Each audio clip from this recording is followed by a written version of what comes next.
Hi student, देखिए ये है एक हेप्टागोन जिसे हम सप्तभुज कहते हैं हिंदी में। ये एक पॉलीगन है, बहुभुज है। पॉलीगन क्या होता है, बहुभुज क्या होता है, वो आकृति जिसमें क्या है बहुत सारी भुजाओं से वो मिलकर बनी हुई होती है। सिंपल क्लोज फिगर होती है जो क्या बहुत सारी लाइन सेगमेंट से, बहुत सारी नंबर ऑफ साइड से मिलकर बनी हुई होती है। चाहे 3 साइड का हो, चाहे 4 साइड के क्वाड्रिलेटरल्स हो सारे, चाहे उसके अलावा 5 साइड का पेंटागन हो, चाहे 6 साइड का हेक्सागोन हो, ऐसे ये 7 साइड का हेप्टागोन। बहुत सारे पॉलीगन्स में क्वेश्चन पूछे जाते हैं जो कि हमें पता होनी चाहिए। इसकी प्रॉपर्टी क्या होती है, इसमें 7 कॉर्नर्स होते हैं, 7 वर्टिसेस होते हैं, 7 कोने जिसे कहते हैं, कॉर्नर्स वर्टिसेस जिसे कहते हैं। 7 ही इसमें साइड होती हैं। नंबर ऑफ साइड कितनी होती हैं, 7 होती हैं। ठीक है, n equal to number of side बोलते हैं संख्याओं, भुजाओं की संख्या। साइड को क्या कहते हैं, भुजा। इसके अलावा आपको इसमें 14 डायगोनल्स आपको नजर आएंगे।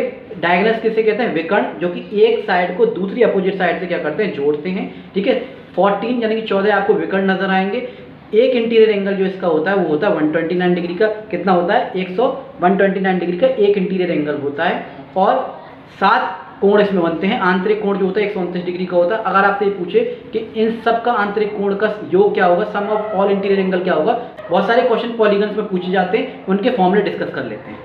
देखिए, पॉलीगन चाहे कितनी भी साइड का हो, चाहे 3 साइड का हो, जैसे कि ट्राइंगल है 3 साइड का पॉलीगन है ना, चाहे 4 साइड का हो, चाहे 5 साइड का हो, 5 साइड का हेप्टागोन हो, चाहे जो है आपका हेक्सागोन हो 6 साइड का, इसके अलावा चाहे हेप्टागोन हो 7 साइड का, चाहे 8 साइड का ऑक्टागन हो, ठीक है, चाहे 9 साइड का हो, चाहे 10 साइड का हो। तो पॉलीगन होता है बहुभुज जिसमें नंबर ऑफ साइड होती है। n इक्वल टू क्या होता है, नंबर ऑफ साइड, जिसमें बहुत सारी क्या होती है, भुजाएं होती है। जरूरी नहीं 10 तक यहाँ पे सीमित हो, कितनी भी इसमें साइड हो सकती है, भुजाएं हो सकती हैं। लाइन सेगमेंट से मिलकर ये बनते हैं। ठीक है, अब आपसे मान लीजिए अगर ये पूछा जाए किसी भी पॉलीगन का, मैं ये नहीं कह रहा, किसी भी पॉलीगन का आपको नंबर ऑफ साइड दे रखी हो, ठीक है, और आपसे कहा जाए कि इसका एक इंटीरियर एंगल कितना होगा, तो उसका फॉर्मूला क्या होगा, यानी कि एक आंतरिक कोण कितना होगा। ठीक है, नंबर ऑफ साइड आपको दे रखी है, भुजाओं की संख्या आपको दे रखी है, और आपसे कहे कि इसका एक आंतरिक कोण कितने डिग्री का होगा ये बताइए, या फिर आपसे कहे इसके सारे आंतरिक कोण का जो योग जो होगा वो कितना होगा, सम ऑफ ऑल इंटीरियर एंगल क्या होगा। तो उसका मैं फॉर्मूला बता दे रहा हूँ। इंटीरियर एंगल निकालने का फॉर्मूला मैं बता रहा हूँ। तो किसी का भी आपको इंटीरियर एंगल अगर निकालना है, ईच इंटीरियर एंगल निकालना है, एक नंबर ऑफ साइड आपको दे रखी होगी, n equal to number of side होती है। तो एक के लिए मैं आपको फॉर्मूला बताता हूँ, n-2 into 180 degree upon n। याद रखिएगा, n-2 into 180 degree upon n कर देते हैं एक एंगल निकालने के लिए। एक इंटीरियर एंगल कितने का होगा किसी भी पॉलीगन का। वहीं आपको आंतरिक कोण का सम ऑफ ऑल इंटीरियर करने हैं। हर एक आंतरिक कोण का जो आपको योग आपको निकाल के देना है।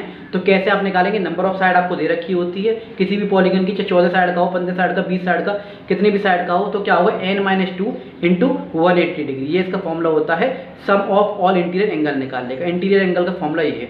वहीं आपसे ये पूछा जाए कि एक्सटीरियर एंगल दे रखा है, इंटीरियर एंगल कितना होगा, तो याद रखिए कि इंटीरियर एंगल और एक्सटीरियर एंगल दोनों जब हम दोनों जोड़ देते हैं, दोनों को प्लस करके 180 डिग्री क्या होता है, टोटल होता है। अगर आपको इंटीरियर एंगल दे रखा है, एक्सटीरियर एंगल निकालना है, तो 180 में से इंटीरियर एंगल को माइनस कर दीजिएगा। अगर एक्सटीरियर एंगल दे रखा है, इंटीरियर एंगल निकालना है, तो 180 में से क्या करें, एक्सटीरियर एंगल को माइनस कर दीजिएगा। तो इंटीरियर और एक्सटीरियर एंगल आप ऐसे निकाल सकते हैं। वहीं आपसे ये है कि किसी भी पॉलीगन का, चाहे वो 8 साइड का हो, चाहे 9 साइड का हो, चाहे 10 साइड का हो, किसी भी पॉलीगन की नंबर ऑफ साइड आपको दे रखी होंगी। ठीक है, इससे आपसे एक है कि इसके जो बाहर जो एक्सटीरियर एंगल जो बनेंगे उनका जो है सम बताइए। तो उनका सम जो होता है सबका मिलकर 360 डिग्री होता है। 2 साइड दे रखी हो, 3 साइड दे रखी हो, 4 साइड दे रखी हो, 4 एंगल आपको दे रखे हो, तो 360 उसका टोटल होता है। वहीं आपसे ये कहे कि एक एक्सटीरियर एंगल बता दीजिए किसी पॉलीगन का कितना होगा, तो 360 अपॉन n होगा। क्या होगा, 360 अपॉन n होगा। n क्या है, नंबर ऑफ साइड।